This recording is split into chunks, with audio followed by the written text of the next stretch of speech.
Juniors, summer is right around the bend, which means college applications and auditions for musical theater programs are not that far away. Now, there is a lot that goes into this process. Do not underestimate that, but also do not stress yourself out and go crazy with what you're going to need to do. So start preparing by doing this. Number one, build your schools list. Then start organizing your dates, deadlines, needed materials for each school on your list. Organizing dates, deadlines, and needed materials is really key for these college applications and auditions and pre-screens for musical theater programs, because many schools may have different requirements, and also many schools may have different dates and deadlines. So for example, you may be applying to a program that does not have a pre-screen. You're going to want to keep track of that information so you know, hey, I'm going to have this program. It doesn't have a pre-screen, but I need to make sure my application is submitted by this date, and I then schedule my audition for that program.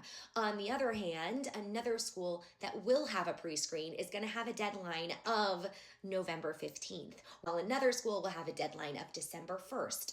And one school may want 2 songs and 1 monologue, and another school may want 2 songs and 2 monologues. One school may be asking for the ballet dance plus your musical theater main piece of choreography for your dance pre-screen, while another school doesn't want any dance at all. You need to have a home base where you can keep track of all of this information so nothing gets lost in the cracks when you get to crunch time in September and into the fall, into September and October, when you really want to make sure that all of your pre-screens and applications are in early. Dive on into audition material, finalizing, selecting your monologues and your songs and any dance choreography that you're going to need. If you start choosing your audition material at the beginning of your senior year, you are going to be steps behind, because if a school you're applying for has a pre-screen, you're going to need to submit those early. We're looking at submitting by the end of October, really at the latest. Many schools have deadlines November 15th, December 1st, some even earlier. If you just start selecting your songs, let's say you go back to school and you start selecting your songs, you're still going to be learning them. They're not going to be in your body, and you're not going to be able to put your best foot forward. Not only does your audition material need to showcase your skills and what you do best, but they also should say something about who you are as a person. Okay, what do I mean by that? You should have a point of view on the piece. It should be something that you love to sing. It's going to share a little bit about you. Why do you like that song? Why do you love to sing it? It's another piece of insight into who you are as a person, because faculty and programs are not just looking at just your skills. They're looking at a person that they're going to have in their program that is going to grow over the next 4 years. Essays and supplemental materials. When it comes to writing your essays for college applications and for college applications for musical theater programs, there is going to be a lot more than you expect. You're not just writing your Common App essay or your essay for the application for the school. You are likely going to have multiple essays per school that you're going to write. So that Common App essay that you're going to be able to utilize for multiple applications, that's great. Start working on it early. It is the one thing that you're going to want to put to the bottom of the list, because yes, y'all, it's writing. It's writing. It's going to be a lot of work. Coming from someone who enjoys writing, but definitely was the person when I was in high school and a high school senior that wanted to procrastinate on those essays. I was up until probably 3-4 in the morning the fall of my senior year almost every single night. So don't do what I did. There are also going to be a lot of supplemental essays. So it's really important to start kind of brainstorming ahead of time. Many schools are going to have those supplemental essays listed on their websites over the summer. Just start brainstorming. Start brainstorming. It doesn't have to be perfect. The first thing that you need to do is just get some words on a page.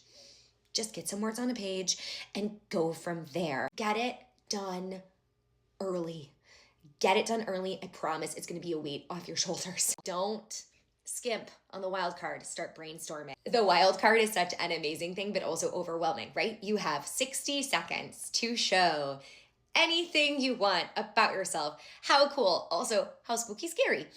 Well, it's time to reframe that. And it's time to ensure that the wild card is not an afterthought, but an integral part of your whole application and audition package that you're submitting with pre-screens. The wild card and also your essays, supplemental essays, Common App essay, look at these as another opportunity for you to show the faculty and the school something that they would not learn about you from your resume, from your transcripts, from your audition materials, something that they're not going to learn about you. A unique quality, a cause that you're really passionate about. What type of community member are you going to be at that university and at that college program? The Wildcard can really have a strong impact on those pre-screens as you submit those for college programs. It's another way to show something amazing about who you are, about what you love, about what brings you joy, and about how you're going to contribute to the college community. Update your resume and those headshots. Summer programs, amazing. If you plan ahead and say, hey, I'm going to participate in this summer program, which is amazing, and congratulations, or I'm going to travel to Europe with my family, that is amazing. But it's so important that you take this springtime and the beginning of the summer to plan ahead and acknowledge what is going to be feasible, because the prep and the amount of work that you're going to have to do, not only for just the applications for these universities, but for the prep for your pre-screens and auditions, is going to take time. So it's really important to plan ahead. And when students and families do plan ahead, really dive right on in at the beginning of the summer, knowing that there's some things that are going to happen, and that's great, because you should be enjoying the summer before your senior year and participating in programs and doing a show and going to the pool or going on that trip, or working your summer job. But you have to plan ahead to set yourself up for success in the fall, because no matter what, it's going to be stressful. No matter what, there is going to be a lot of work. So the more you can do ahead of time, the better.